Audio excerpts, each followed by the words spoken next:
take a few minutes to a few seconds to kick in, Chairman, but we should be live. Right. Well, good evening, or good afternoon rather. Welcome to this virtual board meeting. We have two speakers in attendance, and I'm sure we have many other residents looking in, and indeed the press. So welcome to you all. Do we have any apologies for absence, please? Yes, Chairman, I have received apologies from Councillor Tom Madison, but unfortunately there are no substitutes. Thank you, so noted. Can I ask all members to keep their mics on mute unless they're actually speaking, and that cuts out the background noises. So can you please go on mute and only go live when you're asked to speak? Thank you. Members, do you have any declarations of interests that you need to declare in respect of any of the agenda items that are to be discussed this evening? If you have, please so indicate. I see no such indication. In that case, there are no declarations to record, Neil. Thank you. Members, you've received the minutes of the meeting held on the 10th of September. Are you agreeable they are a true record of that meeting? Again, Agreed. Fine, I see no one disagreeing. Those minutes are therefore confirmed. I have not been advised of any references from other committees or any urgent items. Is that still the case, Neil?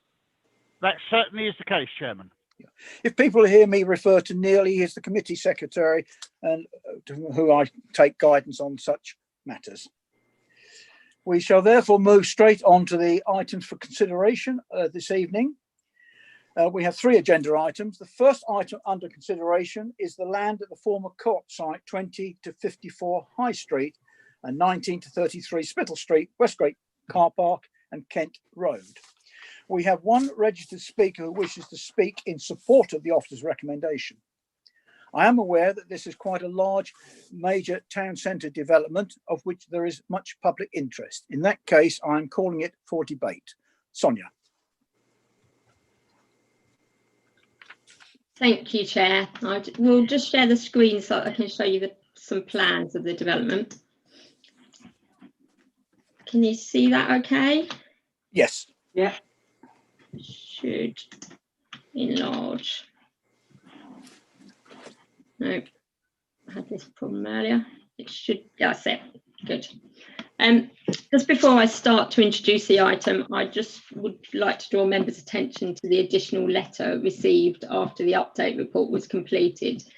This was sent round to members, but just to summarise, it was from the Methodist Church, who advised that most of their comments have been addressed in the revision to the scheme, but the church reserves its position about the pedestrianisation of part of Orchard Street and requires that the barriers to allow access for vehicles are made available to vehicles on an equal basis. So to start the presentation, this application relates to the former Co-op site, as members are aware, and the Westgate car park in the town centre. So this is the vacant Co-op site and the Westgate car park. The proposal is to redevelop the town centre, to redevelop the site for town centre uses. And this is the ground floor layout. The development will comprise 9 retail, restaurant, stroke commercial uses, and these are all the uses shown in pink, so separate shop restaurant uses. A hotel with 85 rooms, which will be located on the site of the original Co-op building and behind it. A flexible health and wellbeing building facing onto Hythe Street. A multi-screen cinema, which is over the whole of that site. And I should show you in a minute the first 4 plans. I'm going to change. So this is first and second floor, so that's the cinema there. And then 120 residential units, including 20 affordable housing units at first floor and above, and those are all the units that you can see in blue there. So they're the sort of lower floors. In addition, there will be a 239 space multi-storey car park to provide public and private car parking for the residential uses. The development will front the existing street and will also be focused around a large new public square. And this is a landscape plan. So here, just to orientate you, because it's the other way up, this is Hyde Street, Kent Road at the top, and Spittal Street on the left. And this is the new square with buildings around it.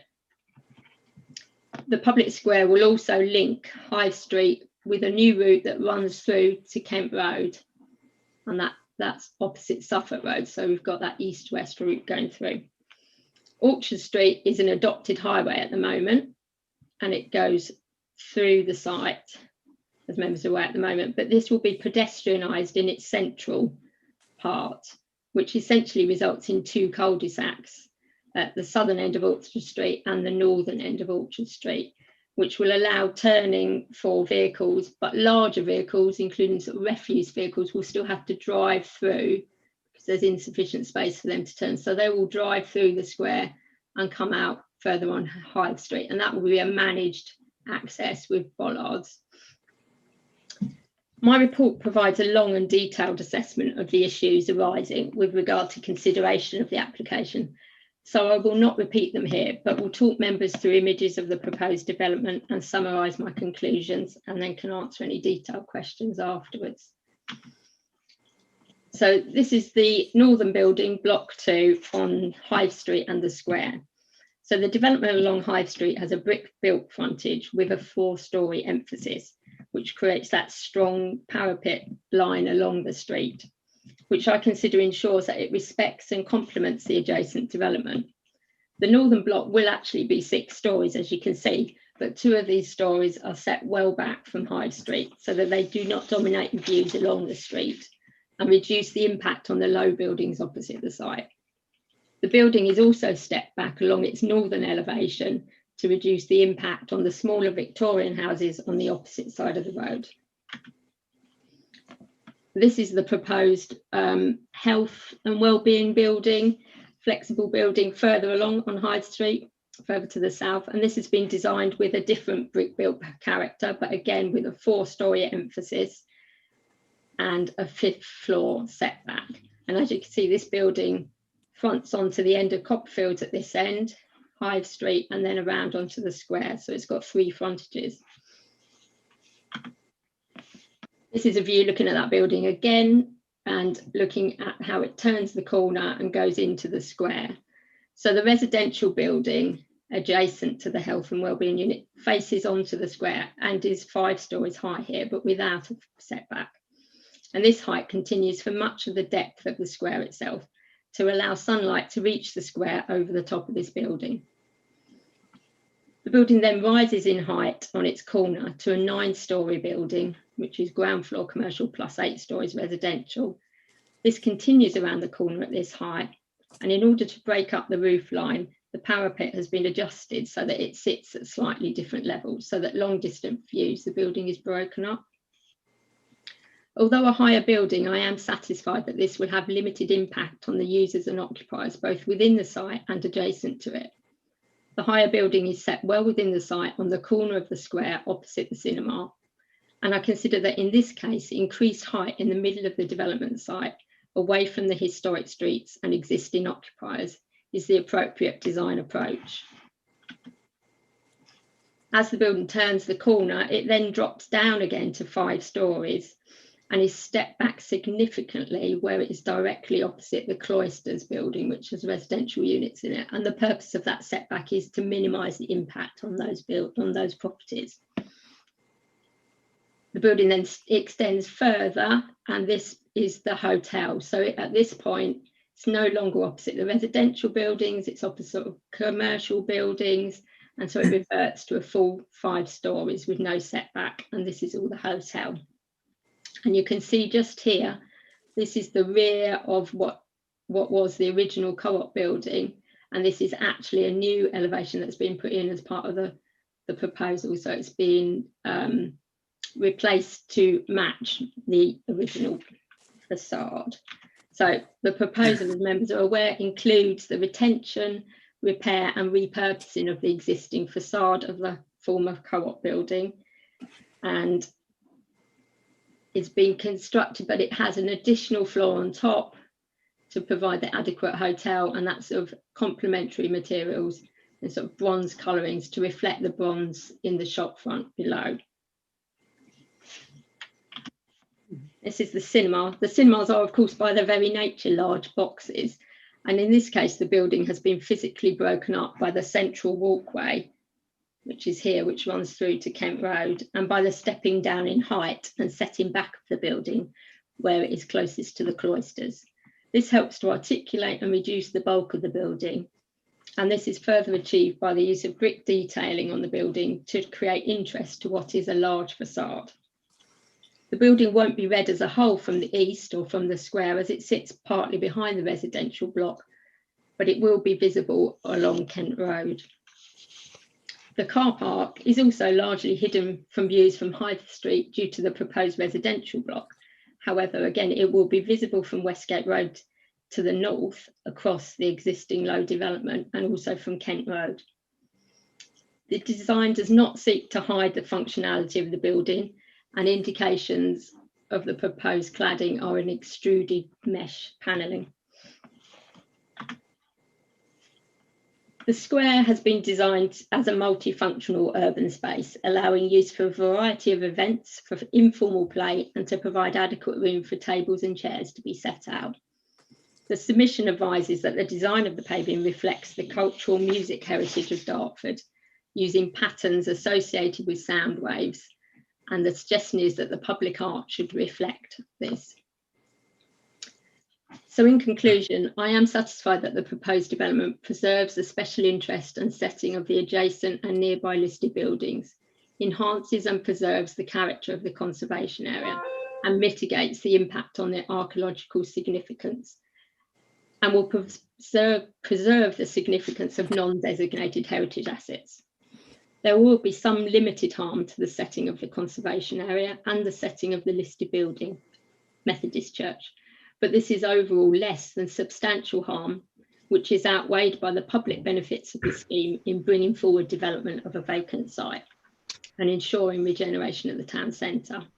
I have noted in the report that there is some limited harm to residential amenity in terms of daylight and outlook, but consider that this limited harm is outweighed by the fact that this is a town centre site and the proposed development will bring forward substantial benefit in terms of regenerating the town centre. I consider that with appropriate mitigation as set out and required by condition, the proposal complies with planning policy. The affordable housing provision at 20 dwellings does not meet adopted policy. However, the viability statement submitted with the application has been assessed by the planning authority's independent viability consultants and is considered to be valid. I am satisfied that the quality of the development being provided is necessary to improve the appearance and perception of Dartford Town Centre, and it would be regrettable if the quality was reduced further. I consider that the reduction in affordable housing provision against the planning policy requirements is again outweighed by the public benefits that the scheme would bring forward. Finally, in conclusion, therefore, the proposed development, its layout and uses will contribute to the regeneration of the town centre and meets the local plan objectives by broadening the attractions within the town centre so as to cater for a wide range of people, including families, increases the potential for linked trips to the town and extends the hours of activity within the centre into the early evening, as well as increasing the number of residents in the town centre who will contribute themselves to the town centre economy. As set out in the report, I consider that the development meets the objectives and aspirations of policies CS2 and DP15 and other policies within the local plan and the Dartford Town Centre framework. I therefore recommend that planning permission be granted for the reasons set out in the report and subject to the suggested conditions and completion of a 106. Thank you. Thank you, Sonia. Thank you. Mr. Stockdale, you wish to speak in support of the officer. You have 3 minutes to put your points to the board. Members of the board will then have the opportunity to put questions to you for information and clarification, after which you can no longer take part in the debate once it goes to the board. Over to you, Mr. Stockdale. Thank you very much, members and chair, for considering our application today. My name is James Stockdale. I'm a development director from Muse Developments, the development partner and joint applicant for the scheme. This proposal represents the comprehensive redevelopment of a long-standing underutilised site in Dartford Town Centre. Bringing this forward is a key milestone for Dartford, and we're delighted to be partnering with Dartford Borough Council and Homes England to deliver this important regeneration scheme for the town. The development will enhance the vibrancy of the local area and attract new people to the town centre through the introduction of a new cinema, 85-bed hotel, family-friendly restaurants and bars, and a health and wellbeing facility. The front of the Art Deco Co-op building, which has been retained, will form part of the new hotel. And we are already in discussion with potential operators who are excited about the new opportunity. There will also be 120 new private and affordable homes, bringing more footfall and expenditure directly to the town centre and existing businesses as well. The new uses will help the daytime economy and will also help create a strong evening economy, which is much needed. A new modern, safe 239-space multi-storey car park will provide one-to-one car parking for the residents of the scheme, and the remaining 119 spaces will be available for public use and the operators of the health and wellbeing facility. The centrepiece of the scheme is the public square, which will encourage footflow and create a cultural link from Kent Road through to High Street and obviously the Orchard Theatre. The public square will include extensive landscaping, innovative play space built into the public realm, and a generous outdoor seating area for the use of the commercial space. The proposed development will also introduce significant investment and job creation into the town centre. It's estimated there'll be 215 full-time jobs per annum generated during the construction period, which will be 2 years. And when the scheme is fully open and operational, it will create an additional 225 new jobs. The current site, which presently can attract antisocial behaviour, will be transformed. The busy scheme will have CCTV coverage and also greater natural surveillance by those visiting the site and from new residents overlooking the area. We've had overwhelming support from the public on this scheme. We initially consulted in 2018 over 3 days, and a total of 900 people visited our exhibitions, and 612 responses were received, and nearly 70% of those were positive. Following submission of the application in last March, further consultation was undertaken, and we had a webinar of which 106 people attended. The scheme has received 10 formal letters of support submitted to the planning portal. In addition, we've received 140 letters of support via our development consultation website. So I hope you can see the potential and opportunity for this scheme can achieve for Dartford and vote this application for approval. Thank you very much. Thank you very much, Mr. Stockdale. Members, do you have any questions you wish to put to Mr. Stockdale with regard to the application? Councillor Graham. Thank you, Chair. Thank you for that, Mr. Stockdale. I've got a question about something you mentioned about potential operators. If we had discussed this a few weeks ago, I'm sure I wouldn't have felt the need to ask this question, but clearly we're in a period where a lot of cinemas, a lot of leisure facilities and a lot of cafes are closing with no sort of guarantee of ever reopening.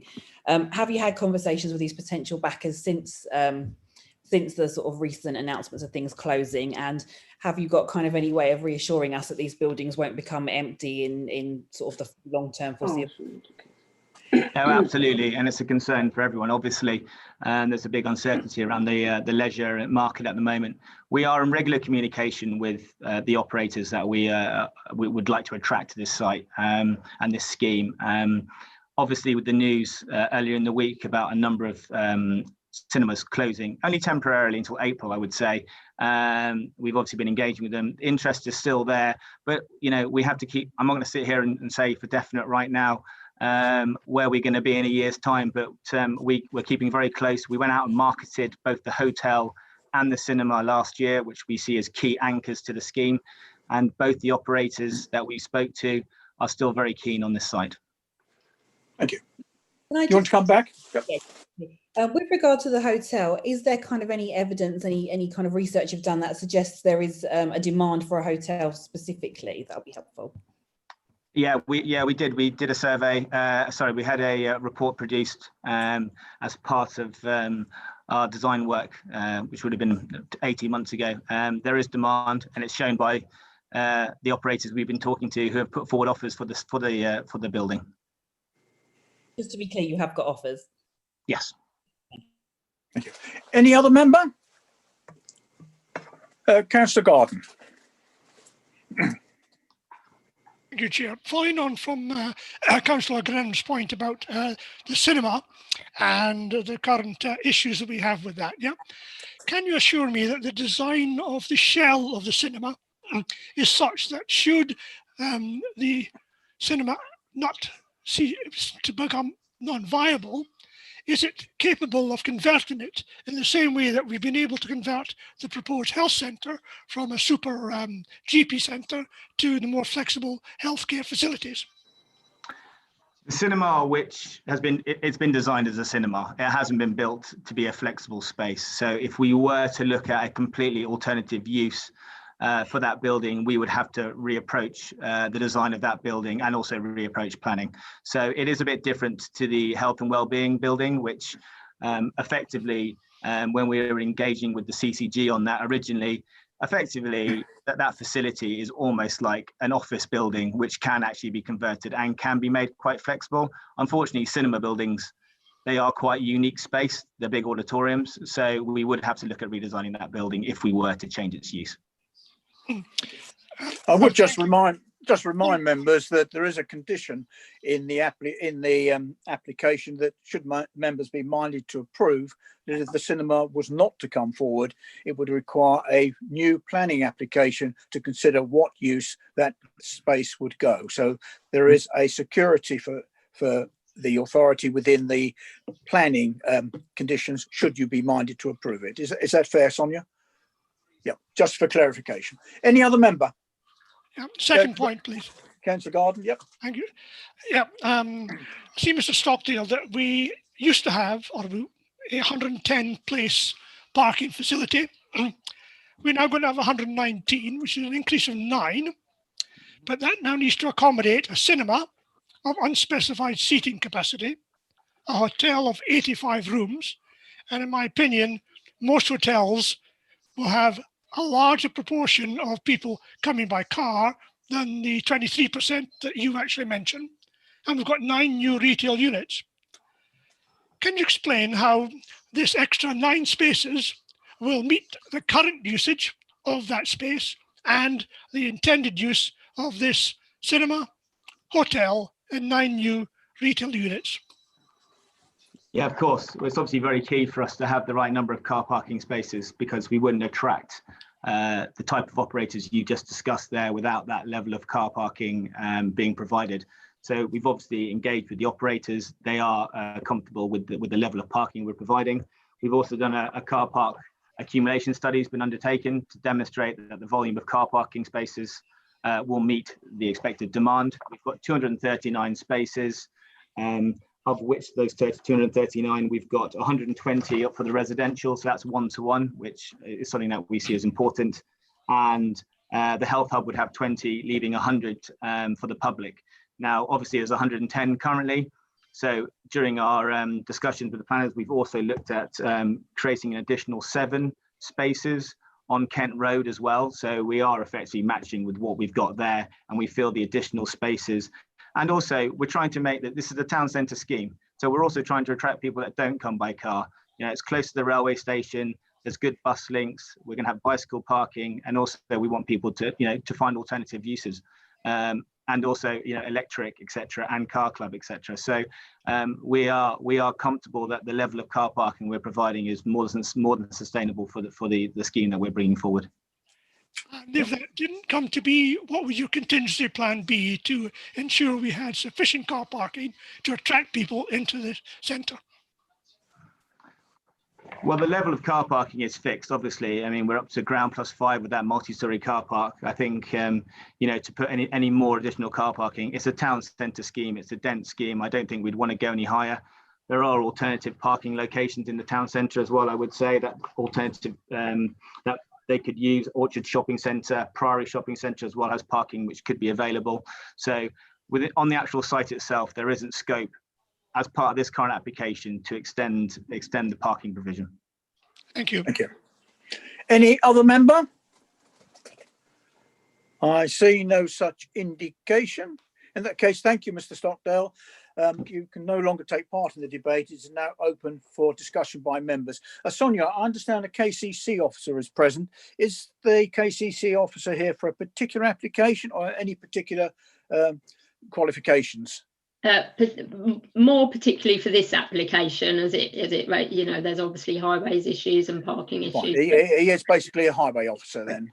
Thank you. So Councillor Garden, you have a KCC highway officer here, should you wish to pursue that matter further, or any other questions from any other members? Any other member wish to raise any issue, please? I see no member indicating. No. No.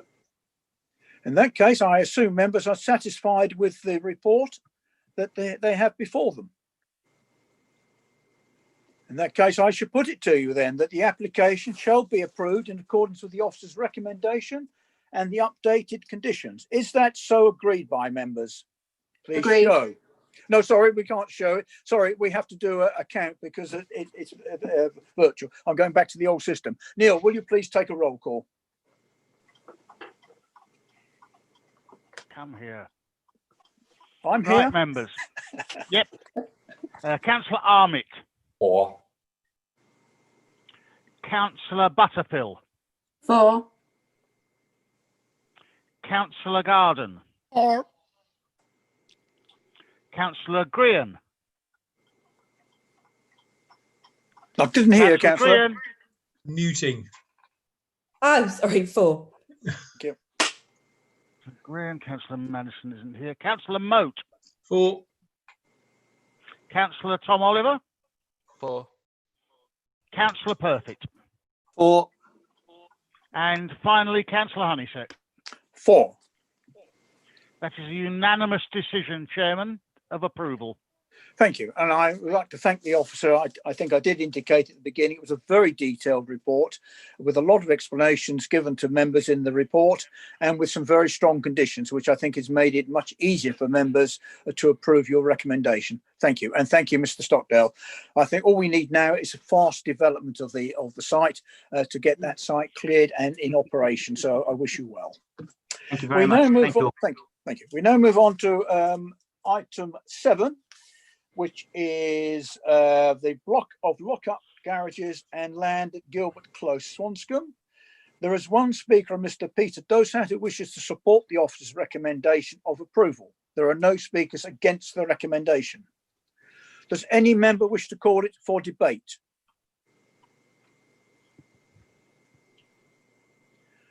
I see no such indication.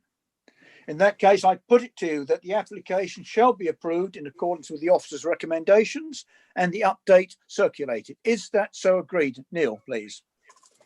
Yes, sorry, David, I do the same. It's automatic. Right. Councillor Armitt. 4. Councillor Butterfield. Definitely 4. Councillor Garden. 4. Councillor Green. 4. Councillor Moat. Councillor Moat. You're mute, David. Absolutely 4. Thank you. Sorry. Councillor Tom Oliver. 4. And Councillor Perfect. 4. And Councillor Honeysett. 4.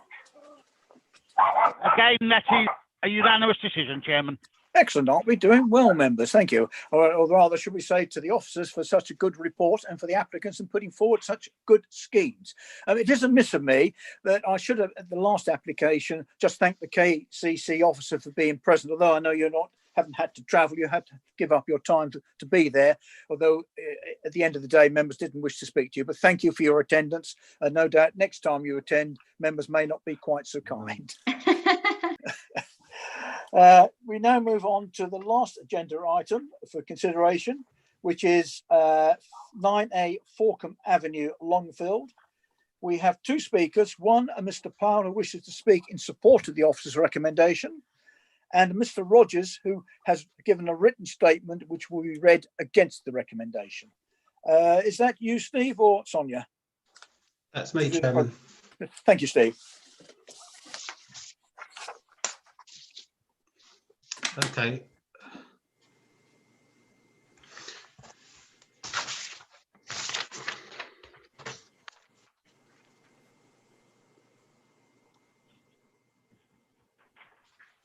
Okay, could everyone see my screen? Yep. You should see a photo of the site there at the moment. Okay, right. I'm going to jump back and start on the aerial photo. We have the location of the site here. This is the property concerned here. It's accessed via a private access road that leads off the main Fulcombe Avenue. Fulcombe Avenue is in this area here, and you have the private access road that leads up to the site, and this is the property here. You can see here this property has a reasonable sized rear garden, but also quite a large front garden. The application seeks consent for a garage in the front garden, roughly in this area here. So just looking at the front of the site in this photo, you can see the property here, adjacent property to the side here, further properties here. Then the cul-de-sac moves round to the right from where we're standing, where this photo was taken. You can see in this picture two trees. It refers to the two trees in the report. The front larger tree is being retained. The second smaller tree behind that is being removed. Move to a photo taken slightly to the right. It shows a better photo of that tree that's to the rear of the larger tree. This photo also shows a view looking back up the road. So you can see back out to Fulcombe Avenue and the fencing that curves around at the end of the cul-de-sac as you get close to the application site.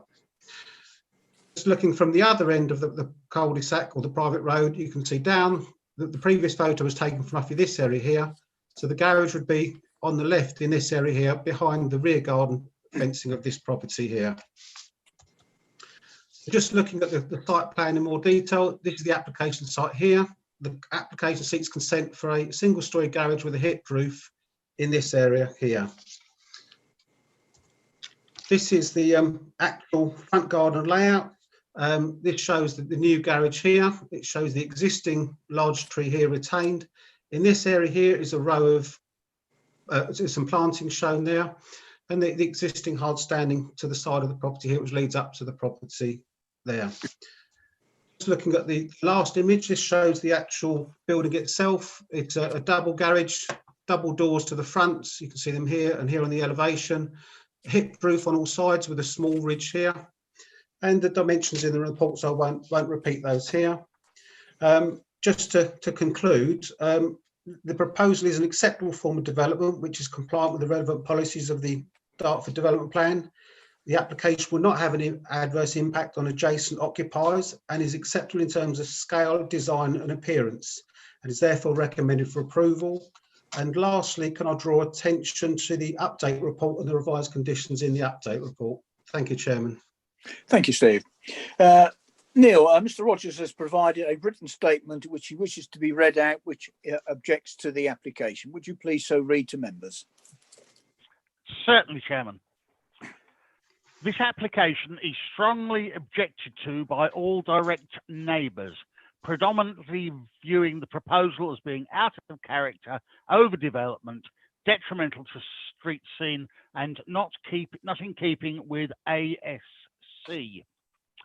The development in which 9A, B, C and D are located and its entrance is unique to Fulcombe Avenue in that it was designed by the developer's architect as an open plan cul-de-sac. No walls, no fences, no hedging to front curtilages, just green lawns, sparse ornamental trees and driveways with integral garages. It is not fair to compare 9A to larger shielded plots in New Barn, which have high enclosed boundaries, such as number 15, 24 and 10 Fulcombe Avenue, an open-sided carport not requiring planning permission, referenced by the officer. At the time of the original development, there was a requirement to approve the landscaping in order to safeguard the visual amenities of the locality. Open plan is the key contributor to the character of the close as part of ASC. The parish council agrees with neighbours and objects as overdevelopment of an open area in a small close and detrimental to the area. The officer feels there will be no loss of amenities to the neighbours by the garage being built in front of the building line, directly in front of 9A's forward elevation of the building. However, in an intimate open plan setting of 4 identical properties, it will negatively impact the visual amenities, the visual amenity of residents in the close. The design and ambience of the street scene will be destroyed. She also feels that the front curtilage of 9A doesn't currently contribute to ASC, with large driveways, approximately 130 square metres of lawn and ornamental trees. However, contradicting this, she feels that enlarging the drive and hard standing, reducing the lawn to 32 square metres and introducing a 5th detached building is more acceptable than is current. The officer fails to address the objection that the footprint of the driveway and the positioning of garage doors does not provide access to drive into the ports in forward gear in one movement, i.e. there is not enough space. The report also has inaccuracies, not limited to, but including number of trees in 9A's front garden, incorrect identification of the closest neighbour, and boundary descriptions. Thank you very much, Chairman. Thank you. Mr. Powell, isn't it? Yes, you wish to speak in support of the recommendation. Do apologise. That's I okay. printed this off and it's rather small printing. My apologies. Okay. Thank you ever so much, Mr. Chairman and members. Good evening. Yeah. No, I'm speaking in support of this application after listening to the officer and reading the really quite comprehensive report for something such as this, recommending approval. There is not much else that I can add to that report other than to just reiterate the reasons why policy is back in this position. Yes. I also note that the neighbours' comments, which have been taken into consideration, given our work and cooperation with the council to make this achievable. I also refer to policies DP5 and DP7, which clearly states that this development is compliant relating to neighbour amenity in the Dartford Development Policies Plan.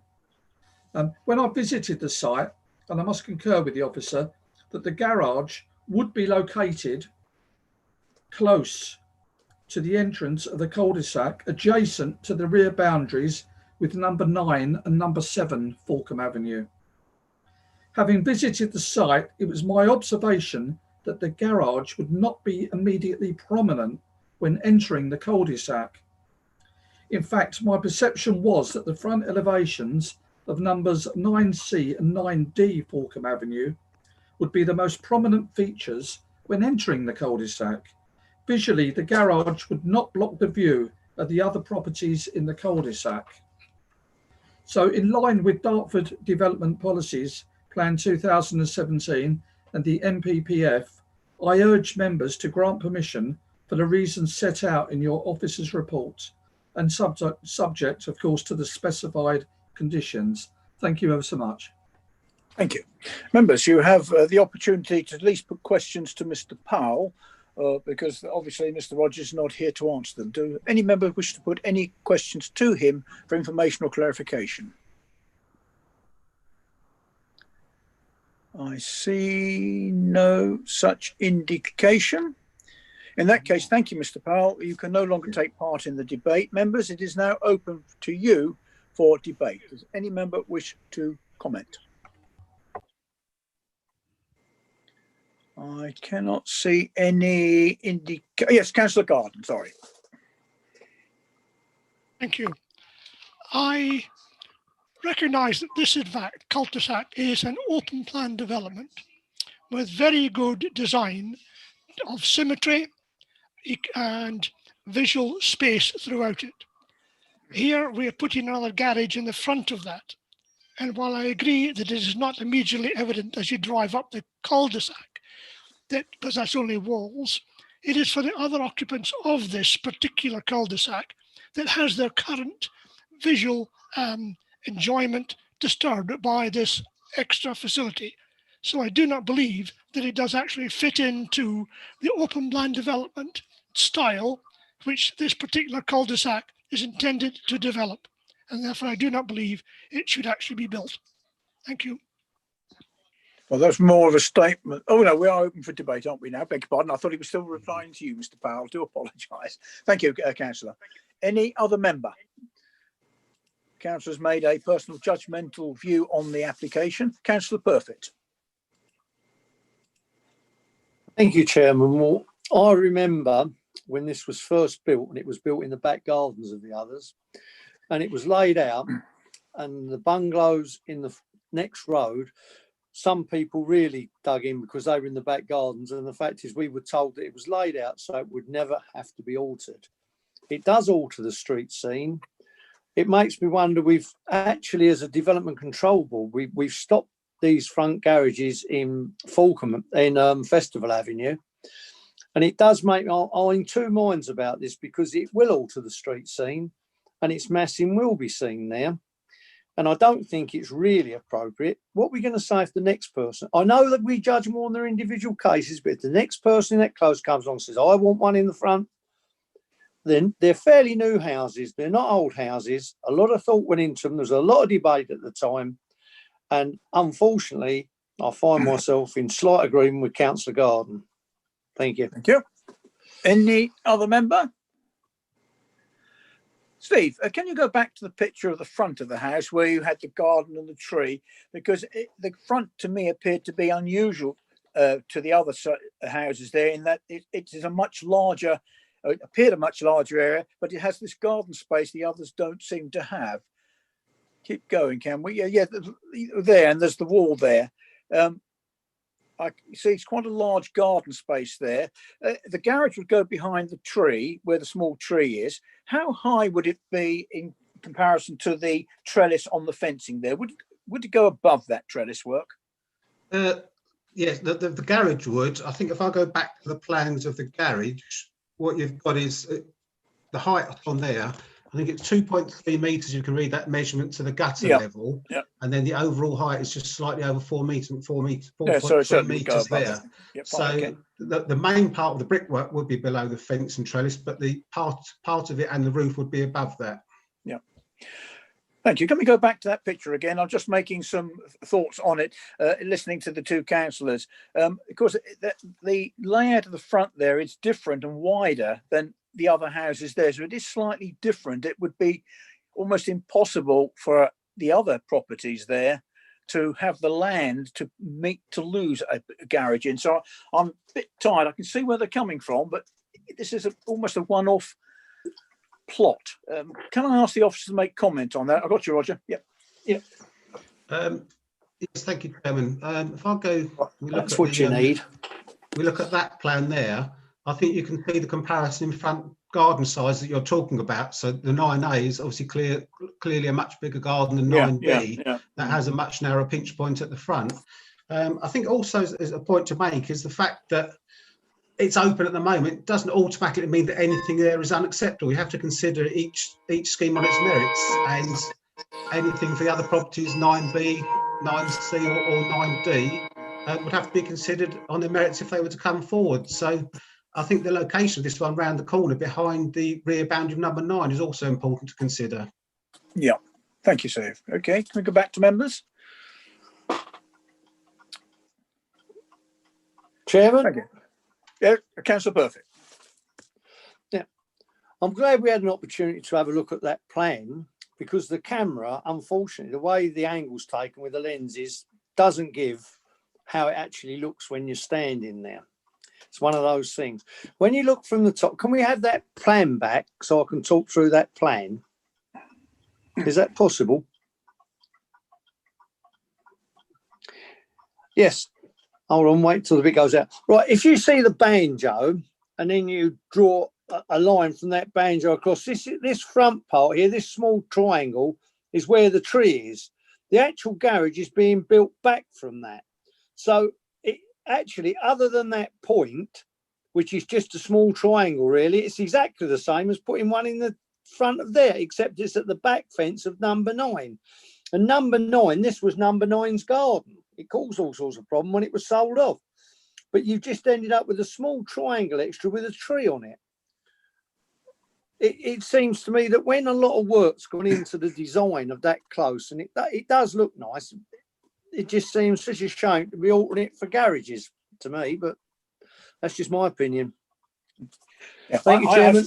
Thank you. I think that the point to take from what you just said, opinion, the officer has made it clear that it means. Yes, I'm well aware, policy. Chairman. That's where I'm well aware, Chairman. I'm going to have to vote. I know for you this, are. I'm but making it the doesn't point. give me any pleasure having to do it because it's clearly no. not good for the clubs. Yeah. No, I understand where you're coming from, but say my dilemma would be, as is probably for members, that it is policy compliant. Therefore, members must. Well, what that goes to show, Chairman, is we need more work on our policies, doesn't it? That we are certainly doing at the moment. Any other member?